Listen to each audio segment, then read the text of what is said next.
अस्सलाम वालेकुम दोस्तों, वॉइस ऑफ जापान से मोहम्मद इदरीस आपकी खिदमत में हाजिर है जापान से। तो दोस्तों आज की वीडियो है जी, ये जापान और पाकिस्तान गवर्नमेंट का जो एग्रीमेंट हुआ है वर्कर वीजों के बारे में, तो उसके बारे में कुछ बातचीत करेंगे। क्योंकि आज है 20 जनवरी 2021। तो आज मेरी बात हुई है पाकिस्तान एम्बेसी जो टोक्यो में है, वहां पर सफीर पाकिस्तान इम्तियाज अहमद साहब से। तो उनसे मैंने पूछा है जी, 2-2.5 महीने पहले तकरीबन हम आए थे वहां पर, मैं और एक दोस्त नईम मराई साहब आए थे और आपसे उस वक्त भी बात हुई थी। कुछ 10 सवाल भी मैंने दिए थे कि ये जो वर्किंग वीजों के बारे में कुछ बताया जाए कि जो पाकिस्तान और जापान गवर्नमेंट का एग्रीमेंट हुआ है इस पर कहां तक काम हो चुका है और ये प्रोसेस जो है वो कब तक शुरू होगा या हो चुका है, बहरहाल इसके बारे में कुछ डिटेल दी जाए। तो उस वक्त भी उन्होंने यही कहा था कि अभी इसके ऊपर काम हो रहा है, तो इस वक्त हम कुछ इंटरव्यू की शक्ल में तो नहीं दे सकते, हाँ वैसे ही आपको बता सकते हैं। तो 3 घंटे तक वैसे ही हमारी बातचीत होती रही, तो काफी सारी चीजें उन्होंने ऐसे ही बताई थी। लेकिन वो बताई थी, मुझे तो समझ आ गई, लेकिन वीडियो इतनी तो बन नहीं सकी, ना ही उन्होंने इजाजत दी, यानी कि इंटरव्यू नहीं दिया। बस हाल ही ऐसे ही हमें गाइड कर दिया, बता दिया कि ये प्रॉब्लम है, अभी इसके ऊपर काम चल रहा है। तो अगर इस तरह से कोई बात करेंगे तो ये ऑफिशियल हो जाएगी और फिर बाद में ऐसा ना हो कि काम शुरू होने से पहले ही कोई मुश्किल खड़ी हो जाए। तो हम लोग वापस आ गए। तो आज 20 जनवरी 2021 को दोबारा मैंने फोन करके उनसे पूछा, यानी कि भाई पहले हम आए थे तो ये बात हुई थी, तो आज दोबारा आपसे फोन किया है इसीलिए कि भाई इसके लिए कोई टाइम दें इंटरव्यू करने के लिए, कुछ वीडियो पैगाम जारी करें आप, मैं वहां पर कब आऊं और कब आप कोई टाइम देंगे, थोड़ा सा मुख्तसर सा टाइम दे दें चाहे। तो आज फिर उन्होंने यही जवाब दिया जी, इस वक्त आपको मालूम है कि पाकिस्तान क्या पूरी दुनिया से ही जापान ने 152 कंट्रीज के ऊपर पाबंदी लगाई हुई है, वीजे बंद है, एंट्रियां बंद है। तो कोरोना की वजह से ये सूरत चल रही है। तो फिलहाल अभी तक इसके ऊपर मजीद कुछ बताया नहीं जा सकता, आप थोड़ा और वेट करें। यानी कि सिंपली तरीका मैं आपको बता रहा हूं कि इसके ऊपर फिलहाल कोई किसी किस्म का काम नहीं हो रहा। और पाकिस्तान में अगर कोई भी एजेंट, कोई भी इदारा या स्कूल आपको इस बारे में बोले जी हमारे पास वीजे आ चुके हैं, तो बराए मेहरबानी किसी के ऊपर एतबार ना करें और अपना टाइम जाया ना करें और किसी को पैसों वाले चक्कर में ना आए, पैसे देने के चक्कर में बिल्कुल ना आए। कि जब हमारी एम्बेसी जो अच्छे तरीके से गाइड कर रही है, बता रहे हैं, चाहे वो इंटरव्यू नहीं दे रहे लेकिन ऐसे ही बता रहे हैं, बिल्कुल 100% इंफॉर्मेशन दे रहे हैं, तो मैं उनसे सुनकर आपको बता रहा हूं। मेरा तो इंटरव्यू खैर ऑफिशियल नहीं होगी मेरी बात, लेकिन इसलिए वो भी नहीं बता रहे कि ऐसा ना हो कि अभी कोई बात कर दें और फिर जब वीडियो वायरल हो जाती है तो फिर एम्बेसी तक पहुंचे और इदारों तक पहुंचे तो फिर कोई मुश्किल खड़ी हो जाए कि अभी इसके ऊपर ये काम हुआ है, आपने ये बोल दिया है, तो लिहाजा काम शुरू होने से पहले ही कोई बड़ी मुसीबत आ जाए। तो इसलिए वहां से मालूमात लेकर तो मैं आपसे बार बार ये शेयर करने की कोशिश करता हूं कि भाई किसी के धोखे में मत आए। अभी तक कोई काम इसके ऊपर नहीं हुआ, ना ही किसी बंदे को कोई एग्रीमेंट दिया गया है, यानी कि बंदों का कॉन्ट्रैक्ट दिया गया है भाई इतने बंदे आप भेज दो, तो ऐसा कुछ भी नहीं हुआ। क्योंकि पिछले दिनों भी मैंने एक नईम मराई साहब से भी इंटरव्यू किया था, उनसे भी एम्बेसी में राब्ता होता रहता है उनका भी, तो उनको भी बताया था जी आप अपने तौर पर भी पूछे, तो उन्होंने भी पूछ के यही बताया था कि अभी तक काम नहीं हुआ। तो क्योंकि अक्सर लोग मुझे जब मैसेज करते हैं तो बोलते हैं जी फलां स्कूल में या फलां जगह में, या एक पिछले दिनों शायद गुजरावाला में कोई बता रहा था कि वो बोल रहे हैं जी 8-10 बंदों का हमारे पास कॉन्ट्रैक्ट आ चुका है, कोटा आ चुका है जापान से, और हमने 8-10 बंदे भेजने, आप जबान सीखो, फलां करो और ये हम बंदे भेज देंगे। तो भाई फिलहाल इस किस्म का कोई किसी बंदे के पास कोई एग्रीमेंट नहीं हुआ और ना ही किसी को कोई बंदों का बोला गया है, क्योंकि ये वीजे इशू होने हैं जापान से और ये गवर्नमेंट पाकिस्तान के जरिए से सारा काम होगा, किसी प्राइवेट इदारे के जरिए से काम नहीं होगा। हाँ, गवर्नमेंट जिसको ये काम देगी, चाहे वो गवर्नमेंट ही हो या प्राइवेट, फिर वो बंदा आगे से काम कंपनी करेगी और यहां से भी पाकिस्तान एम्बेसी से भी पूरे राब्ते होंगे, तो फिर ही ये काम होगा। ऐसे तो नहीं है कि डायरेक्ट ही वीजे निकलेंगे और पाकिस्तान चले जाएंगे और हमारी एम्बेसी जो है यहाँ पर उसको किसी चीज का पता भी नहीं चलेगा। ये सारे काम एम्बेसी के जरिए ही होंगे और हमारे एम्बेसडर जो है इम्तियाज अहमद साहब हैं इस वक्त, तो वो इस सिलसिले में काफी सारी कोशिश कर रहे हैं। अब इसमें सिलसिला क्या है, ये किस तरह से काम होना है, जितनी मुझे मालूमात मिली है ये काम इस तरीके से होना है कि जापानी कंपनी जो है वो अपने यहां पर बंदे उसको चाहिए होंगे वर्कर, तो फिर ही बंदे आएंगे ना। वो बोलेगी जी मुझे पाकिस्तान से बंदे चाहिए। पहले क्या है, वियतनाम, फिलिपाइन या दूसरी कंट्री से लोग आ रहे हैं, तो वो कहेंगे जी हमें पाकिस्तान से बंदे चाहिए। अब उनको इस तरफ लेके आना भी तो कोई बंदा कायल करेगा या किसी तरीके से वो बोलेंगे पाकिस्तान से बंदे चाहिए, तो फिर वो पाकिस्तान से बंदे आएंगे। फिर उसका तरीकाकार ये होगा, एक मिसाल के तौर पे जापानी कंपनी है, वो कहती है जी मुझे पाकिस्तान से 10 बंदे चाहिए, ठीक है, किसी भी काम के लिए, मिसाल के तौर पे लेबर का ही समझ लें, कोई भी काम हो 10 बंदे चाहिए। तो वो जो इनकी एक तंजीम बनी हुई है ये उसको बोलेंगे कि जी हमें ये 10 बंदे चाहिए पाकिस्तान से। अब वो जो तंजीम है वो दूसरे आगे एक इदारे को बोलेगी जो इंटरनेशनल लेवल पे बंदे को हायर करते हैं।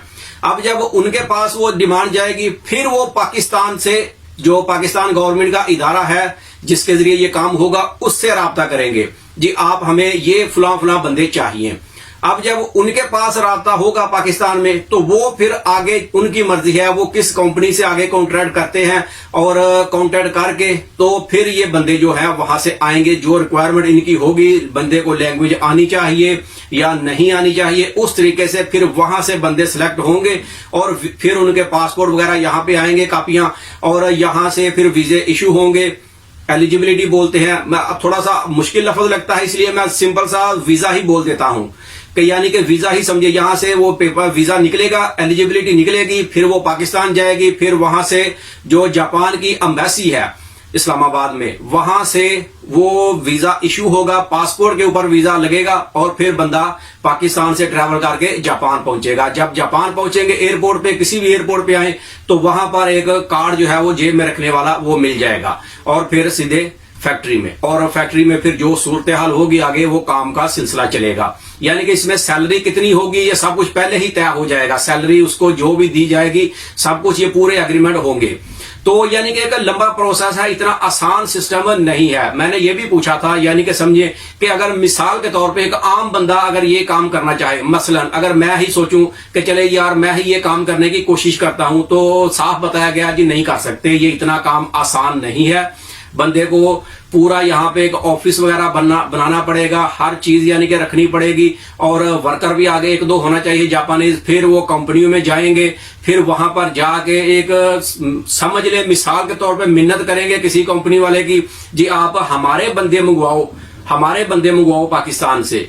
तो फिर वो बोलेंगे हाँ करेंगे, तो काम आगे आगे चलता जाएगा। लेकिन हमारा समझ ले के बदहाली समझ ले, बदकिस्मती समझ ले कि हमारा यहां से अभी काम शुरू भी नहीं हुआ, लेकिन हमारे पाकिस्तान में 420 लोगों का बिजनेस जो है वो स्टार्ट हो चुका है, और वहां पर फ्रॉड शुरू हो चुके हैं जी। लैंग्वेज सीखो, जल्दी से सीखो, वीजे आ गए, हमारे पास 8 हो गए, 10 आ गए।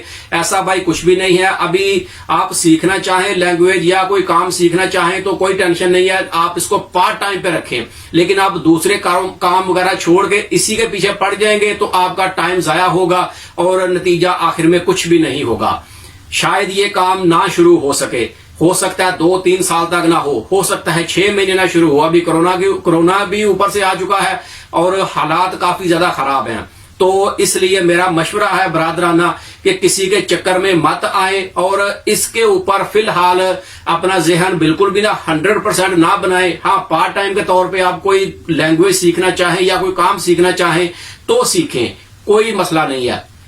लेकिन आप बाकी के काम, अपनी नौकरी ड्यूटी छोड़ के इसी काम के पीछे पड़ जाएंगे तो भाई आपको नुकसान होगा, 100% नुकसान होगा, इसमें फायदा बिल्कुल भी नहीं होगा। ये मेरा मशवरा है, क्योंकि मैं काफी ज्यादा डिटेल से एम्बेसी में जो पिछली बार 2-2.5 महीने पहले गया था, 3 घंटे वहां पर उन्होंने पूरी डिटेल से बताया था। तो वो बातें भी मुझे याद हैं, और आज भी पूछा है तो आज भी समझे कि उसी से मिलता जुलता जवाब है जी। अभी इसके ऊपर काम हो रहा है तो आप थोड़ा वेट करें कि आपको बताएंगे। तो भाई इसमें कोई भी सूरत हाल नजर नहीं आ रही, चाहे कोरोना खत्म भी हो 2-4-6 महीने में, तो किसी किस्म के भी आसार नजर नहीं आ रहे। तो इसलिए गुजारिश है कि किसी के धोखे में मत आए और इसी के चक्कर में ना पड़ जाएं। आप YouTube पे हजारों वीडियो देखते होंगे, लेकिन मैं यहां से एम्बेसी में जाकर मालूमात ले रहा हूं। वहां पर जितने भी YouTube में ऐसे बंदे वीडियो बना रहे हैं जी जल्दी करें भागे जाएं, उनसे कहें कि आप अगर पाकिस्तान में हैं तो इस्लामाबाद जाएं और जापानीज एम्बेसी जो है वहां पर जाके मालूमात लें, तो फिर वीडियो बनाएं, फिर आपको पता चलेगा कि बात सही है या गलत है। मैं पाकिस्तान एम्बेसी में जाके मालूमात लेके आपसे शेयर कर रहा हूं। अभी मेरा इसमें क्या नुकसान होगा? अगर आप किसी एजेंट को पैसे दे देंगे भाई, तो मेरा इसमें नुकसान क्या होगा? नुकसान आपका ही होगा। तो इसलिए मैं आपके फायदे के लिए ही बोल रहा हूं कि ये इस चक्कर में मत पड़िएगा, किसी एजेंट के हथे मत चढ़िएगा। अभी ये काम बिल्कुल भी शुरू नहीं हुआ। इंशाल्लाह अगर कुछ हुआ इसके ऊपर, और मैं कोशिश करता रहूंगा, अगर हुआ काम तो अगर एम्बेसी ने दोबारा बताया, कुछ मालूमात दी, तो इसके ऊपर वीडियो बनाऊंगा कि अभी ये काम शुरू हो चुका है, आप कोशिश करें, अल्लाह खैर करेगा। लेकिन फिलहाल आज के दिन तक 20 जनवरी 2021 को आज तक ये काम शुरू नहीं हुआ। कल हो जाए तो पता नहीं, लेकिन एम्बेसडर साहब ने यही बताया है कि अभी सूरत ऐसी है, तो 2-4 महीने तो समझे। उन्होंने 2-4 महीने तो नहीं कहा, ये मैं अपने पास से आपको बता रहा हूं कि 2-4 महीने समझे। अभी इसके ऊपर बात बिल्कुल भी नहीं हो सकती।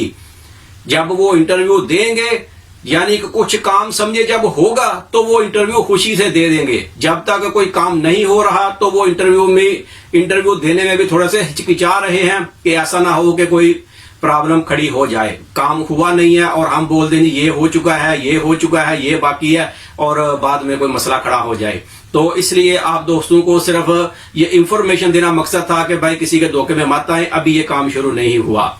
तो ये वीडियो का यहीं तक थी। अगर आप लोग मजीद कुछ पूछना चाहें तो मेरा वॉइस ऑफ जापान नाम का फेसबुक पेज भी है, वहां पर मैंने अपना व्हाट्सएप नंबर भी ऐड किया हुआ है, तो आप मुझे वहां पर मैसेज करके भी पूछ सकते हैं। और बराए मेहरबानी कॉल करने की तकलीफ ना करें, मैं काम पर होता हूं तो मैं फोन नहीं उठाऊंगा, और मैसेज आप कर दें तो मैं आपको इंशाल्लाह रिप्लाई मैं लाजिम कर देता हूं, जितने लोग भी मैसेज करते हैं। तो वीडियो अच्छी लगे तो इसे लाइक कर दें। तो मिलते हैं किसी अगले वीडियो में, तब तक अपना बहुत ख्याल रखें। पाकिस्तान जिंदाबाद।